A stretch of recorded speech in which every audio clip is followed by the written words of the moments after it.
Flack math! Give me some math and I'll give you some flack. Flack math! All right, lesson 28. We're going to talk about the fraction part of a number. Here's what Saxon does. Saxon does what's called the Fab and Dab Method. So Fab and Dab, fraction of a number equals another number, or decimal part of a number equals another number. And you have to decide what the F is, what the A is, and what the B is, or what the D is, or what the A is, or what the B is, okay? So I think that's a little too complicated, so I just usually do something else. You ready for me to tell you what I do? Yes. I just translate it, okay? So think of it like this. When you see a fraction problem, like one of these, I want you to double click and close out all your apps, okay? Everything that all your math apps especially, okay? The only app that you need open is your translator app, okay? So here's the deal. When you see a problem like this,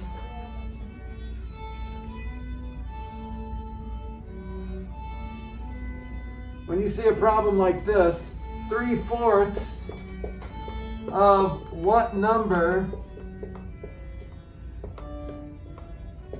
is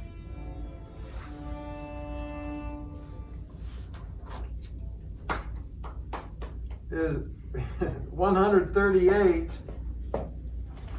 then what do? Well, don't try to math this. This is confusing if you just try to math it. All right, now some of you can figure out, all right, I have to divide by something and multiply by something, I think.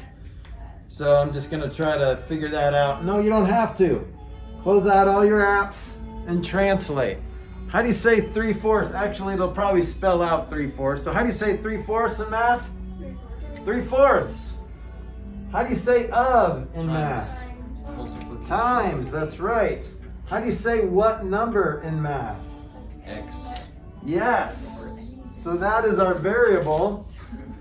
Instead of X, I'm gonna choose N because we're looking for a number, okay? It doesn't matter what letter you choose, but if you can avoid X, it's usually a good idea. And then how do you say is in math? Equals. So equals 138. Now you can open up your equation solving app. You can close down your translator app if you want to. Saves your processor a little bit. Yeah. What happens if you crash it? If you crash your brain? If you crash your brain, just reboot. Maybe call 911 because that's a serious issue. Okay. So now we just have an equation to solve. How do you get n by itself? Divide 3/4 by 138. Right. Divide by 3/4. Do not divide by 138. We'll divide 3/4 by 138. I said that wrong again. So you're dividing 138 and 3/4 by 3/4. Just say divide both sides by 3/4. That will help keep your life symmetrical and your equation symmetrical. All right. Well, how do you divide by 3/4? I think this is what you meant to say. How do you divide by 3/4? You turn 138 to a fraction. Copy. Dot. And flop that. Good. All right. Well, this will go in 46 times. Do you just know that off the top of your head, or is that just written on your paper? That's not on my paper. This is 3 goes into 13 4 times with 1 left over and then 6. I'll show you a fast way to divide later. But yeah, 46 times 4. What's 46 times 4? 184. Okay. Now let's just make sure it works. 3/4, you guys can kind of visualize 3/4 of a number, right? All right. So is that about 138? Yeah. Yeah, I think so. That works. Okay. All right. Let's do 2 more examples, and then we're going to talk about functions in a second here. So example 2. Are we doing this one? What fraction of 40 is 24? So don't try to math that. Some of you are already trying to math it. Translate it.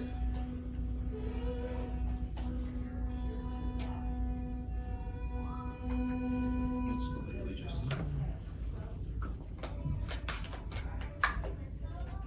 Did you get an answer? I got f equals 24 divided by 40, but that's not reduced. Yeah. Okay, so you didn't translate it correctly. You said f equals.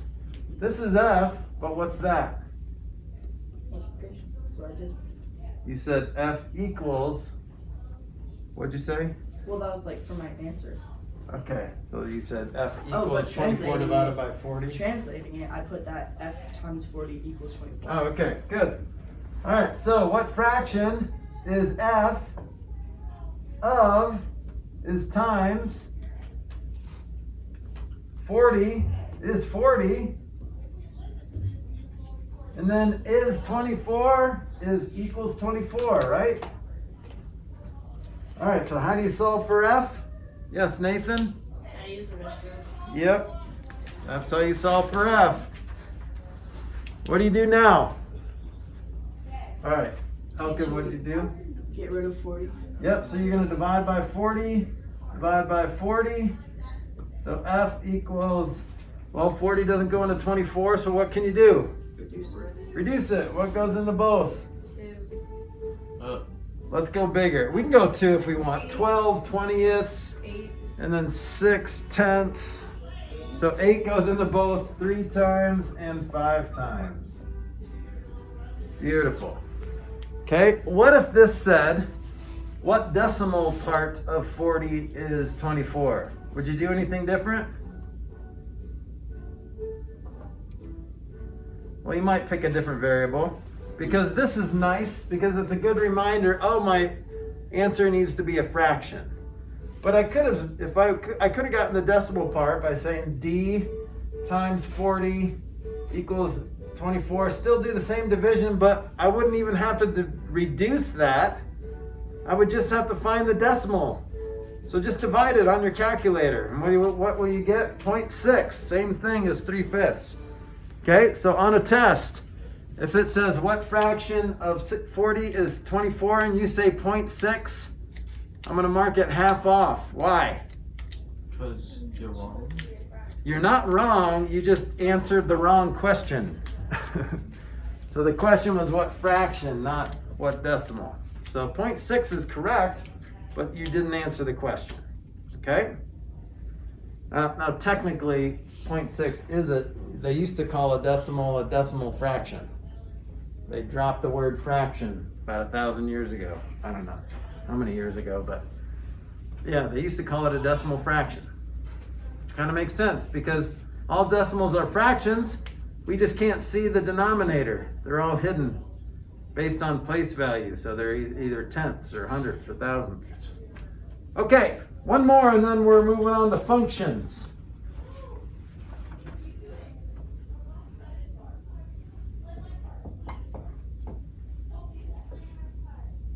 Oh, I just sneezed in my mask. But it's okay. It was a relatively dry sneeze. Didn't want you guys to be concerned about my gushy mask. But it's not gushy. It's fine. Stop worrying. It's fine. Okay. 2.5 of 240 is what number? Okay, see if you can do that. Give me, see if you can do that and then give me your answer. 2.5 of 240 is what number?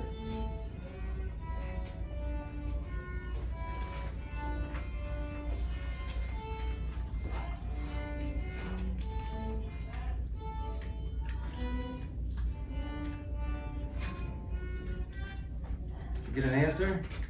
What'd you get? 600. Okay. Anyone get anything different?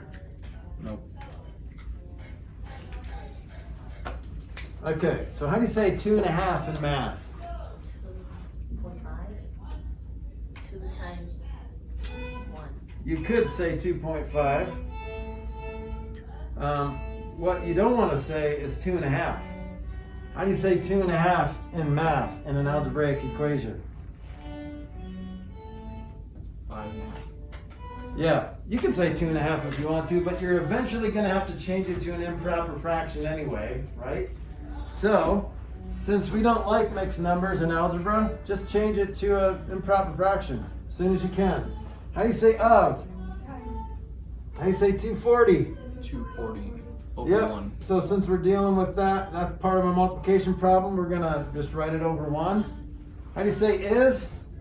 How do you say what number? N. Okay, so n is already by itself. So that's cool, but we still have to simplify both sides separately first. So let's do that. So 600, 16. 600 equals n. Good. All right, does that feel okay? Now, eventually, if you thought about these problems long enough, you could probably figure it out without algebra. But this is a good example of where algebra is a tool that you can just turn your brain off and let the algebra do the work and not your brain. Technically, you're using functions of your brain, but when you start to solve a bunch of equations, then stuff like this becomes pretty brainless because it becomes part of your muscle memory and your second nature. Yes? And not like zombies. Not like zombies. So, yeah, zombies are dangerous. I haven't seen a zombie movie with like friendly zombies. Like, oh, they're the friendly kind of zombies. I don't think that movie would do very well. I mean, it kind of did. Disney. Who did? Disney. What did they do? They made it a friendly zombies. They did? Yeah. It's called Zombies. Oh, that one? Oh, that, yeah. I wonder. It was kind of poorly made. I hated it like a lot. And yet they made a sequel to it. They're making a third one. Why? I mean, nobody likes it. Well, zombies usually get treated poorly. And that's sad. Whatever. All right, we're going to talk about functions. All right, here's the deal. I think they're playing Jingle Bells. They're trying to play Jingle Bells. Okay, I think I told you this story, but when I was a kid, we used to go to summer camp every year, and then at the end of the week, like every cabin, people in their cabin were a group, every cabin would put on a skit, okay? And so it was pretty fun, and then it was kind of like a talent show, but it was a skit. Like everyone would do this skit, and it'd be funny and great, but at least one group every year would do this skit. So they would have this big box on stage, big box, like one of those refrigerator boxes, right? And on the box it would say enlarging machine, okay? So one guy would come by, he had like a toothpick, he was picking his teeth or whatever. Enlarging machine, what's this all about? And he'd throw the toothpick in there, and then out pops this big 2x4. Like, oh wow, that's cool. So then he just keeps walking, all right? So yeah, I don't know why he keeps walking, because that's a pretty cool machine. You could do a lot of stuff there. Another guy comes by and a larger machine, and he puts in like a penny, and then out comes like $1, and he's like, oh cool. And then like an idiot, he keeps walking. Obviously put the $1 back in, duh. But, you know, it's a skit, whatever. Another guy comes by and he's like, enlarging machine, that's dumb. And he spits in it. So, there's if you didn't know this already, there's a guy inside the box. And he has a bucket of water and he throws it and the guy ducks and then everybody in the front row gets wet, and it happens every year and it's really funny. Okay? What if he messes up a duck and he just gets like Yeah. So that's the enlargement. That's a function. So I always tell that story when we talk about functions because did we talk about the nuggetizer yet? What? what? The nuggetizer. Have you seen the nuggetizer? We'll watch that after this, and I'll put a link in my Schoology. But if it might be disturbing to watch, not really. Well, you might be offended if we watch it. I don't know, but we're gonna talk about functions first.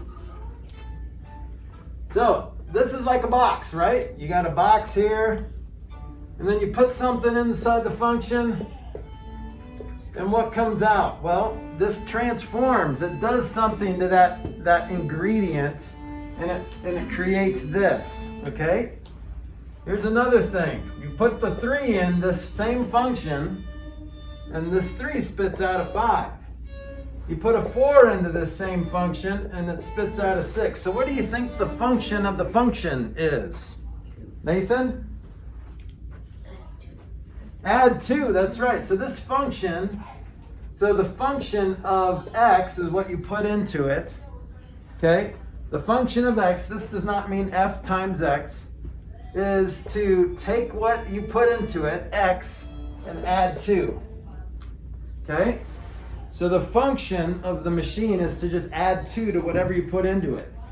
Okay? This is, the x is what you put into it. So for example, the function of 2 is 2 plus 2, which equals 4.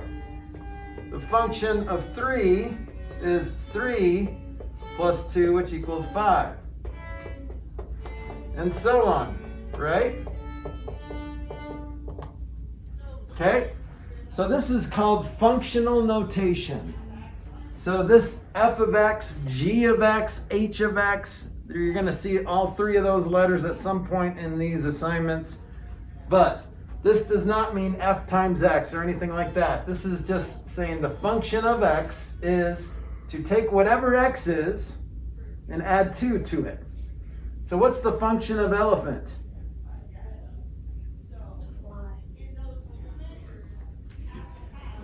To add 2. Right. So what's your result? If you put the elephant into this machine, 3 What's- elephants. you won't get 3 elephants, you'll just get elephant plus 2.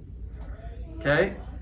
But if it was to multiply by 3, then you'd do that. But it's not necessarily 2 elephants, it's just 2 constants. That was a bad example. Okay. So let us, usually we see something like this. We get y equals x plus 2. Or y equals something else. Okay? So this is the other way, this is the way we've been writing these things. And you just pick an x and you figure out what y it produces, right? We've done that with x, y, and then we graph them and connect the dots. It's real fun. Okay? So you get to pick an x and then see what it does. All right. Now, let's do some examples here. Let's say this is an equation. So, yes. So if you plug in an x, plug in an x, what do you get for y? What do you think that function is? Yeah, so plug in 13 for x, what do you get? 20 for y. So when x equals 13, y will be 20. Okay? So, So you can make a little XY chart or a T chart and pick some X's and then figure out what Y's you're going to get. What's the easiest X to pick, do you think? 1. Easier than that. That's the second easiest. Yeah. If you pick 0 for x, what do you get for y? 7. 7. If you pick 1 for x, what do you get for y? 8. 2 will give you 9. 3 will give you 10, and so on. Okay? So once you get a couple, then you say, oh, I see the pattern, I see what's going on. So when you graph this, when you graph something like this, it actually forms a nice straight line. Okay? But we could also write it like this. So this is just a linear equation. This is just a normal equation, but this is writing that equation in function notation. Okay? It's just a different way to write the same function. Okay? So like on an xy plane, instead of your x-axis and y-axis, you have your x-axis and then your f of x axis. So it's the same thing. It's just f of x is the same thing as y. So when you see f of x, it might be easier for your brain if you just want to say, okay, I'm just going to cross that out and put a y. All right? Same thing. All right, so I'm going to do 4 examples and then we'll be done, okay? So, here's example 4. X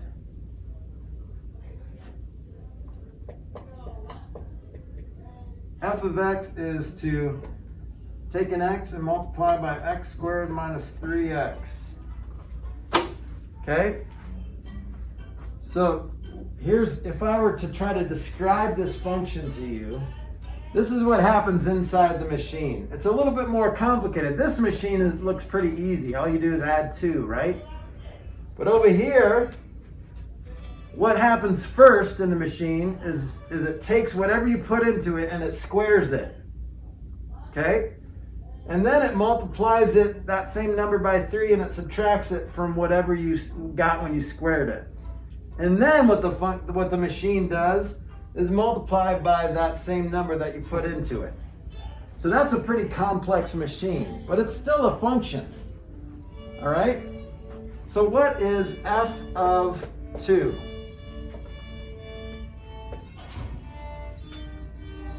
So do you see what I'm doing? Now I'm just going to put this into the machine. So remember what do you do? Well, you can just rewrite this, replacing x with 2. We've done this when we evaluate stuff, when we plug and chug. Remember plugging and chugging? We just plug in numbers for variables. This is the same thing. It's just written differently in a different notation. This is functional notation. So now this is our math problem. We can forget about that because this will confuse you if you keep going with that. So I'm just going to go boom and then do that math. Can you do that math? What do you get?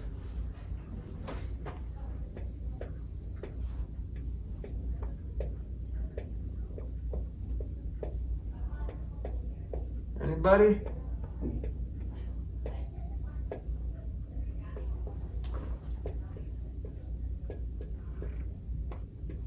You get -4? All right. Let's try another one. We're going to try 3 more. All right, g of x is x times,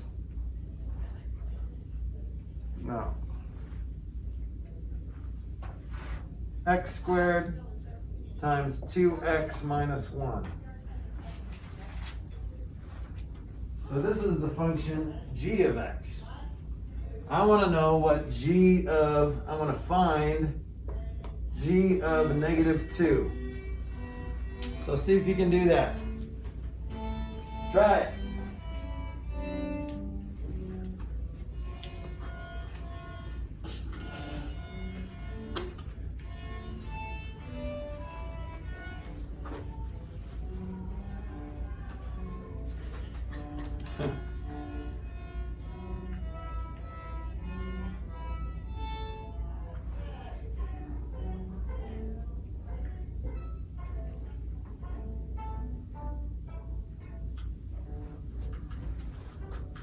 So it'll be good because we have a recording of that, and so we can show them, look at how much you've improved.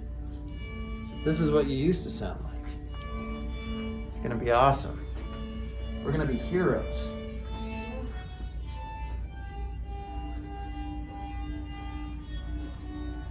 Anybody done? Yeah. Okay, we got a couple of people done. There's always at least 2 or 3 people who get these wrong on the test. Because of the whole functional notation thing, it's kind of confusing. So here's what I normally tell people to do. We're just plugging in that into that. I mean, really, this is confusing, so we're going to get rid of that. We're going to get rid of that. And we're just going to plug it in there. Okay? So that's what I'm going to do. -2 squared times 2 times -2 minus 1 inside of parentheses. I'm going to do parentheses first. So -2 squared is still out here. Then -4 minus 1. What's -4 minus 1? -5. Chicken scratch. Boom, boom. So then I get -2 parentheses squared. What's -2 parentheses squared? +4, right? It's not -2 squared. It's -2 squared. Okay? Big difference. So 4 times -5 is -20. Is that what you guys got? Yep. Nice. Oh, we can't fool you. All right. That's it.